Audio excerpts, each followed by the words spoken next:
स्वागत है आपका इस YouTube चैनल पे। तो हम लोग जो इसमें देखेंगे वो क्लास 10वीं, ठीक है, क्लास 10वीं जो है उसका सामाजिक विज्ञान के अंदर में जो एक आपका सब्जेक्ट है अर्थशास्त्र इकोनॉमिक्स, उसका वीवीआई क्वेश्चन हम लोग देखने वाले हैं। ठीक है, 10वीं का वीवीआई क्वेश्चन। तो आप सभी इस वीडियो को अंत तक देखिएगा और ज़्यादा से ज़्यादा वीडियो को शेयर कीजिएगा। और इसमें जो हम लोग क्वेश्चन देखेंगे वो टॉप क्वेश्चन होगा और टॉप 44 क्वेश्चन सामाजिक विज्ञान से हम लोग देखेंगे। ठीक है, कितना 44 क्वेश्चन, और इससे बाहर नहीं आएगा। हम लोग 44 प्रश्न देखेंगे और आपके बोर्ड परीक्षा में इससे बाहर नहीं होने वाला है। तो चलिए हम लोग बिना समय गवाए क्वेश्चन के ऊपर चलते हैं। तो फर्स्ट क्वेश्चन जैसे कि आप देख पा रहे होंगे दिया हुआ है, उपभोक्ता आंदोलन कब प्रारंभ हुआ। तो उपभोक्ता आंदोलन जो प्रारंभ हुआ था, देखिए ऑप्शन जैसे कि थोड़ा सा और जूम कर दें ताकि आपको देखने में सुविधा हो, असुविधा ना हो। तो देखिए उपभोक्ता आंदोलन कब प्रारंभ हुआ था। तो उपभोक्ता आंदोलन जो प्रारंभ हुआ था 1960 में प्रारंभ हुआ था। तो ऑप्शन आपका सी हो जाएगा। आगे देखिए, आगे दिया हुआ सूचना का अधिकार अधिनियम कब पारित किया गया। तो सूचना का अधिकार अधिनियम जो है वो पारित किया गया है 2005 में। कब?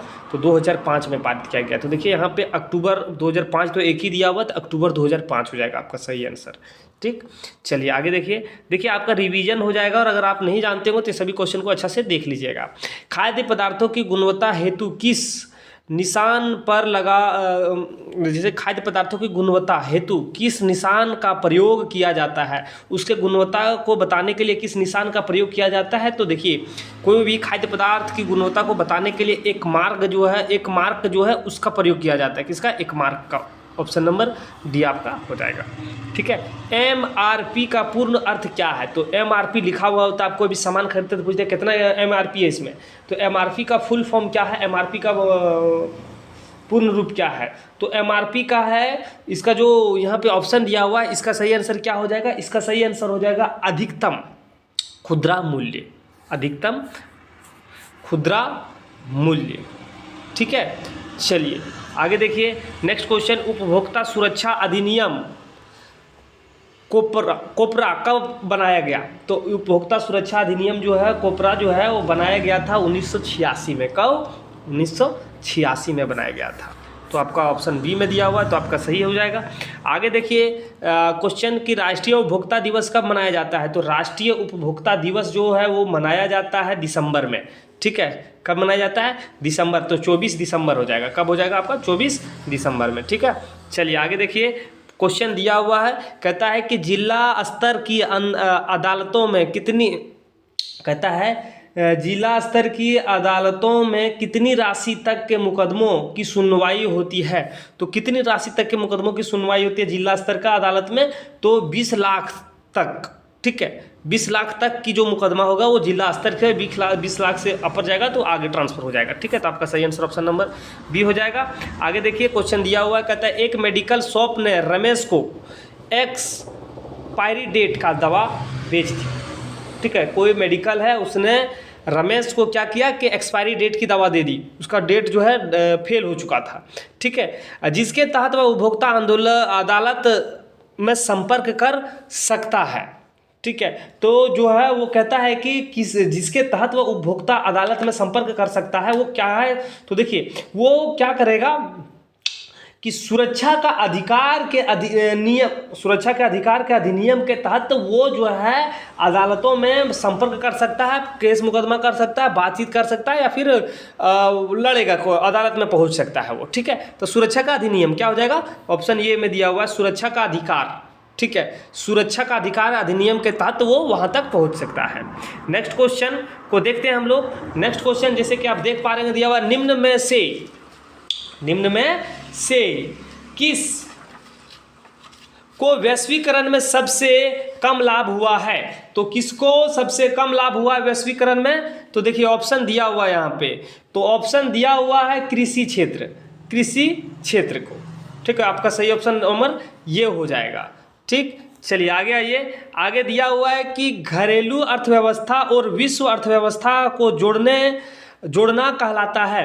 तो घरेलू अर्थव्यवस्था और विश्व अर्थव्यवस्था को जोड़ना क्या कहलाता है, तो वो वैश्वीकरण कहलाता है। क्या, वैश्वीकरण हो जाएगा आपका सही आंसर। ठीक है, आगे देखिए कि वैश्वीकरण ने जीवन स्तर के सुधार में सहायता पहुंचाई है। तो किस तरह के लोगों को वैश्वीकरण ने सुधार में सहायता पहुंचाई, जीवन में सुधार में सहायता पहुंचाई? तो विकसित देशों के लोगों को, किनका, विकसित देशों के लोगों को इसने उनके जीवन स्तर में सुधार लाया है। तो आपका ऑप्शन नंबर बी हो जाएगा। ठीक है, चलिए आगे देखिए, नेक्स्ट क्वेश्चन दिया हुआ है कि वैश्वीकरण और इसकी निराशा पुस्तक के लेखक कौन है। तो वैश्वीकरण और इसकी निराशा पुस्तक के लेखक कौन है, तो वो है जोजेफ स्टिग्लिट्ज़। हाँ, जोजेफ स्टिग्लिट्ज़ जो है, ऑप्शन नंबर आपका सी सही हो जाएगा। ठीक है, चलिए आगे देखिए, दिया हुआ है कि टेलीकम्युनिकेशन का भाग इनमें से कौन सा है। तो टेलीकम्युनिकेशन का जो भाग जो है वो कौन होगा, टेलीग्राम करना, ये भी टेलीकम्युनिकेशन का है। फैक्स, ये भी टेलीकम्युनिकेशन का है। और टेलीफोन, ये भी टेलीकम्युनिकेशन का है।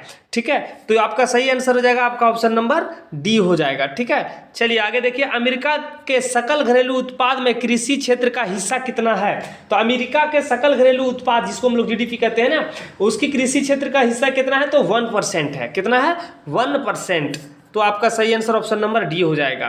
भारत में अब फोर्ड मोटर कंपनी कब आई। तो भारत में जो फोर्ड मोटर जो कंपनी आई थी वो 1995 में दस्तक दी थी। तो ऑप्शन बी में दिया हुआ आपका सही हो जाएगा। 1995 फोर्ड मोटर कंपनी भारत में पहुंची थी। ठीक है, नेक्स्ट क्वेश्चन दिया हुआ है, कहता है कि व्यापार बैंक के कार्य क्या है। व्यापारिक बैंक के क्या कार्य है वो बताना है आपको। तो व्यापारिक बैंक क्या कार्य करता है, साख निर्माण, ऋण भी देता है, जमा स्वीकृति करता है, उपयुक्त सभी। तो देखिए, कोई भी बैंक वो सब कार्य करता है। ठीक है, तो आपका सही हो जाएगा ऑप्शन नंबर डी हो जाएगा। ठीक, चलिए आगे देखिए, ऋण के अधिनियम स्रोत कौन कौन से हैं। तो ऋण के अधिनियम स्रोत जो है वो देखिए, व्यापारी तथा साहूकार, ठीक है, बैंक तथा संबंधित, साहूकार तथा बैंक, और सहकारी संस्थाएं तथा बैंक। तो देखिए, व्यापारी तथा साहूकार जो है वो ऋण के अनियमितता स्रोत है। ठीक है, अधिनियम नहीं है, अनियमितता स्रोत है। ठीक है, तो आपका सही आंसर हो जाएगा अनियमितता स्रोत। ऋण के अनियमितता स्रोत कौन से है, मतलब कि अनियमित रूप से ऋण कहाँ से मिल सकता है, तो व्यापारी के पास से मिल सकता है और साहूकार के पास से अनियमित तरीके से, या कह सकते हैं अधिक मात्रा में, या कह सकते हैं उसका कोई लेखा जोखा नहीं आपका। तो आपका सही ऑप्शन नंबर ये हो जाएगा। ठीक है, चलिए आगे देखिए, भारत के समस्त व्यापारिक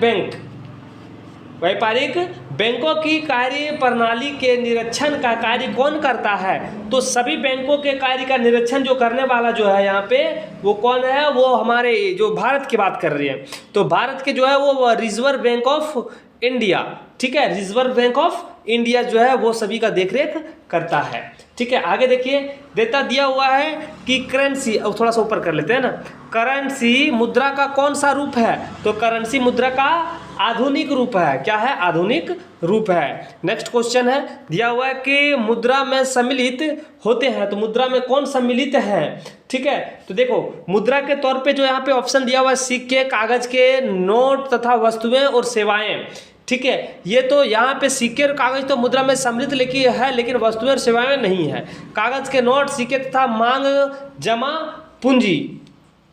ठीक है, तो ये देखिए आपका जो है मांग जमा पूंजी जो है वो मुद्रा में शुमार किया जाता है। ठीक है, तो आपका सही आंसर ऑप्शन नंबर बी हो जाएगा। ठीक, ऑप्शन बी। ठीक है, चलो ऑप्शन बी है। नेक्स्ट क्वेश्चन 6 नंबर में दिया हुआ, कागज के बनी मुद्रा क्या कहलाती है। तो कागज की बनी मुद्रा क्या कहलाती है, थोड़ा सा ऊपर कर लेते हैं ताकि आपको दिख जाए। ठीक है, जी हाँ, आपको दिख रहा है ऑप्शन। कागज की बनी मुद्रा क्या कहलाती है। तो कागज की बनी मुद्रा पत्र मुद्रा कहलाती है। क्या, पत्र मुद्रा कहलाएगी। ऑप्शन नंबर ये सही होगा। आगे देखो, दिया हुआ है कि बैंक की आय का प्रमुख स्रोत क्या है। तो बैंक की आय का जो प्रमुख स्रोत है वो ऋण है। ऋण से जो ब्याज आता है वो बैंक की आय का प्रमुख स्रोत है। ठीक है, इस प्रकार से क्वेश्चन को देखेंगे। नेक्स्ट क्वेश्चन जो हम लोग देखते हैं, नेक्स्ट क्वेश्चन दिया हुआ है, क्वेश्चन है कि इस प्रकार से क्वेश्चन कहता है कि भारतीय अर्थव्यवस्था को कितने क्षेत्रों में बांटा गया है। तो भारतीय अर्थव्यवस्था को 3 क्षेत्रों में बांटा गया। आप सभी जानते ही होंगे ठीक है, तो आपका सही आंसर क्या हो जाएगा? Option number C. ठीक है, चलिए आगे देखिए, किस क्षेत्र में सर्वाधिक श्रमिक कार्यरत है? तो किस क्षेत्र में सबसे अधिक श्रमिक कार्यरत है? तो प्राथमिक क्षेत्र का, उसमें सबसे अधिक श्रमिक या कहते हैं कि आप लेबर जिसको कहते हैं लगा हुआ है। ठीक है, आगे देखिए दिया हुआ है कि छिपी हुई बेरोजगारी अधिकतर किस क्षेत्र में पाई जाती है? तो छिपी हुई बेरोजगारी अधिकतर जो पाई जाती है वो है कृषि क्षेत्र में। किसमें? कृषि क्षेत्र में, जैसे कि देख पा रहे होंगे आप। आगे देखिए, आगे दिया हुआ कि कौन सी गतिविधि द्वितीय क्षेत्र से संबंधित है? तो कौन सी गतिविधि द्वितीय क्षेत्र से संबंधित है? तो देखिए, द्वितीय क्षेत्र, प्राथमिक क्षेत्र तो आप समझ गए हैं, लेकिन द्वितीय क्षेत्र जो है वो जिसमें भवन का निर्माण, ठीक है, तो यहाँ पे दिया हुआ भवन का निर्माण ऑप्शन में दिया ही हुआ, तो वही आपका सही आंसर हो जाएगा। ठीक है, द्वितीय क्षेत्र का एक उदाहरण है, एग्जाम्पल्स है। अध्यापक वर्ग किस क्षेत्र से संबंधित है? तो अध्यापक वर्ग जो है वो किस क्षेत्र से? तृतीयक क्षेत्र से संबंधित है, तो आपका ऑप्शन नंबर बी आपका हो जाएगा, तृतीयक क्षेत्रक। नेक्स्ट क्वेश्चन देखिए, यहाँ पे दिया हुआ रोजगार गारंटी अधिनियम कब लागू किया गया? तो रोजगार गारंटी अधिनियम जो लागू किया गया था वो 2005 में लागू किया गया था। शुरू में ही हम बता चुके थे आपको, तो कब? 2005 में ही। ठीक है, चलिए आगे देखिए, आगे दिया हुआ है कि किस कार्य क्षेत्र में श्रमिक कार्य सुरक्षा का आनंद उठाते हैं? तो ये देखो, यहाँ पे संगठित क्षेत्र में जो है वो कार्य करने का सुरक्षा का आनंद उठाता है, क्योंकि संगठित क्षेत्र में उसको कोई डर नहीं रहता, उसकी नौकरी जाने का डर नहीं रहता है, या फिर आप कह सकते हैं कि वो एकदम पूरा बेझिझक बेफिक्र काम करता है, काम करे या ना करे उसका सैलरी तो घुस जाएगा। ठीक है, तो संगठित क्षेत्र हो जाएगा, आपका सही ऑप्शन बी होगा। ठीक है, चलिए आगे देखिए, आगे दिया हुआ इनमें से कौन सार्वजनिक क्षेत्र का उदाहरण है? तो इनमें से कौन सार्वजनिक क्षेत्र का उदाहरण है? तो रेलवे, ठीक है, सार्वजनिक के लोग वहां पे जाते हैं, BSNL सभी सरकारी है, डाकघर सरकारी है, तो उपरोक्त सभी आपका सही हो जाएगा, उपरोक्त सभी ऑप्शन डी हो जाएगा। ठीक है, आगे देखिए नेक्स्ट क्वेश्चन, जैसे कि आप देख पा रहे होंगे दिया हुआ है, क्वेश्चन कहता है, क्वेश्चन कह रहा है कि सामान्यतः किसी देश का विकास किस आधार पर निर्धारित किया जाता है कि इस देश में विकास हुआ है या नहीं हुआ है? तो आपको बता दें कि प्रति व्यक्ति आय के आधार पर यह भी डिसाइड किया जाता है कि आपके देश में विकास हुआ है या नहीं हुआ है, शिक्षा किस तरह का है, साक्षरता दर इसको कहते हैं, वहाँ की स्वास्थ्य स्थिति कैसी है, इसके मतलब इसमें से उपयुक्त सभी हो जाएगा। ठीक है, कोई भी देश की आप कह सकते हैं विकसित है या अविकसित है इस आधार पर कि वहाँ की प्रति व्यक्ति आय कितना है, सुरक्षा साक्षरता दर कितना, पढ़े लिखे लोग हैं, कितने लोग कम बीमार होते हैं, वहाँ पे स्वास्थ्य की स्थिति क्या है। ठीक है, उसी आधार पर उस देश की विकास की दर को निर्धारित किया जाता है, तो यही पैमाना है, इस आपका सही हो जाएगा ऑप्शन नंबर डी। ठीक है, आगे देखिए, निम्नलिखित पड़ोसी देशों में से मानव विकास के लिहाज से किस देश की स्थिति भारत से बेहतर है? तो भारत से जो देश की स्थिति है बेहतर है, तो ये तो आप जिस समय शॉर्ट बना होगा उसमें तो ये क्वेश्चन आया ही है, लेकिन यहाँ पे इसका देखिए, इसका सही आंसर हो जाएगा श्रीलंका। फिलहाल के लिए तो श्रीलंका नहीं है, लेकिन पहले श्रीलंका था, किताब के दरमियान से आप चलते हैं तो श्रीलंका। ठीक है, अभी के क्षेत्र से भारत जो है श्रीलंका से बेहतर है, तो आपका सही आंसर हो जाएगा आपका श्रीलंका। ठीक है, चलिए आगे देखिए, मान लीजिए क्या कहता है कि मान लीजिए कि एक देश में 4 परिवार हैं। क्या कह रहा है कि मान लीजिए कि एक देश में 4 परिवार हैं, इन परिवारों की प्रति व्यक्ति आय 50,000 रुपया है, और ये सभी परिवारों की प्रति व्यक्ति आय कितना है? 50,000 है। अगर 3 परिवार की आय क्रमशः 50,000 नहीं 5,000 है, यहाँ पे देखिए ध्यान दीजिए 5,000 है, और कहता है कि 3 परिवार की आय क्रमशः 4,000, 7,000 और 3,000 रुपया है, तो चौथे परिवार की आय क्या है? ठीक है, तो कहता चौथे परिवार की क्या है? तो देखो यहाँ पे सबसे पहले ऑप्शन को देखो और ऑप्शन के अनुसार आप चलो, लेकिन यहाँ पे कहता है कितना समझिए, सबसे कहता है कि सबसे पहले इन परिवारों की प्रति व्यक्ति आय, ये सभी परिवारों की प्रति व्यक्ति आय कितना है? 5,000 है। कितना है? 5,000 है, मतलब 5 चौके कितना हो गया आपका? 20 है ना, 4 परिवार है तो 5 चौके 20,000 आपका टोटल हो रहा है। 20,000 में 4,000 और 7 11,000 और 3,000 14,000 आपका तो आ गया, लेकिन अब जो बचेगा वो चौथा परिवार का होगा, तो यहाँ पे 20,000 में 14,000 घटाएंगे तो कितना बच रहा है?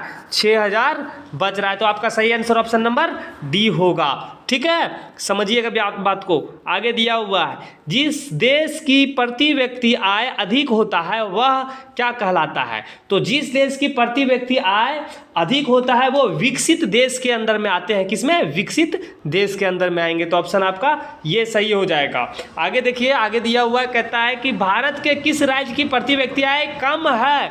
तो आपको बताते चलें कि भारत में जो है वो किस देश की प्रति व्यक्ति आय, तो यहाँ पे ऑप्शन के हिसाब से आप चलिएगा तो बिहार जो है, बिहार की प्रति व्यक्ति आय से कम है। ठीक है, चलिए आगे देखिए। आगे दिया हुआ है कि भारत में राष्ट्रीय आय का आकलन कौन करता है? तो भारत में राष्ट्रीय आय का आकलन जो है वो कौन करता है? केंद्रीय सांख्यिकी संगठन। ठीक है, केंद्रीय सांख्यिकी संगठन, जो ऑप्शन नंबर ये में दिया हुआ है। चलिए आगे देखिए, दिया हुआ है कि निम्न में से कौन हमारे रहन सहन के स्तर को प्रभावित करता है? तो रहन सहन के स्तर को प्रभावित करने वाले जो चीज़ हैं वो क्या है? वो है साथियों, प्रति व्यक्ति आय के हिसाब से ही आपके रहन सहन को डिसाइड किया जाएगा। तो हम लोग इकोनॉमिक्स का ये वीवीआई प्रश्न हम लोग देख चुके हैं। ठीक है, और कुछ प्रश्न है जैसे कि आपको बताते चले, जैसे फिल इन द ब्लैंक्स का क्वेश्चन है। ठीक है, किसका है? फिल इन द ब्लैंक्स का क्वेश्चन है। तो ये इसका आंसर आप सभी को कमेंट करना है। जैसे कि एक बार हम दिखा देते हैं कि कपास एक उत्पाद है और कपास एक उत्पाद, मतलब कि देखिए यहाँ पे कपास एक उत्पाद है, कपास क्या है? एक उत्पाद है। और कपड़ा एक क्या है? यहाँ पे क्या होगा? उत्पाद है। तो विनिर्मित है या फिर प्राकृतिक है? तो कपड़ा देखिए विनिर्मित का है, यहाँ पे क्या हो जाएगा आपका ऑप्शन? विनिर्मित सही होगा। ठीक है, एक वस्तु का अधिकांश प्राकृतिक प्रक्रिया से उत्पादन क्षेत्र से गतिविधि है। तो ये आपको बताना है कि प्राथमिक क्षेत्रक है या द्वितीय क्षेत्रक है। ठीक है, तो चलिए इसको आप लोग कमेंट करके ये क्वेश्चन को आप बताइएगा कि एक वस्तु का अधिकांश प्राकृतिक प्रक्रिया के तहत बनाया जाता है तो वो कौन से क्षेत्र के अंदर में आएंगे, उसकी गतिविधियाँ कौन से क्षेत्र के आएगा, तो आपको कमेंट करके बताना है। ठीक है, तो चलिए हम लोग यहाँ पे वीवीआई प्रश्न हम लोग देखे हैं, और ये प्रश्न को अगर आप अच्छे तरीके से देख लेते हैं तो आपके बोर्ड परीक्षा में इसी के अंदर से प्रश्न पूछा जाएगा। ठीक है, तो आप इस वीडियो को ज़्यादा से ज़्यादा दोस्तों के पास शेयर कीजिएगा। अगर आप नहीं याद हुआ तो एक बार और रिवाइंड करके आप देख सकते हैं, और परीक्षा से पहले इसे आप अवश्य देख लीजिए। चलिए साथियों, फिर हम लोग मिलेंगे नई वीडियो लेकर, तब तक आपसे अलविदा लेते हैं। जय हिंद।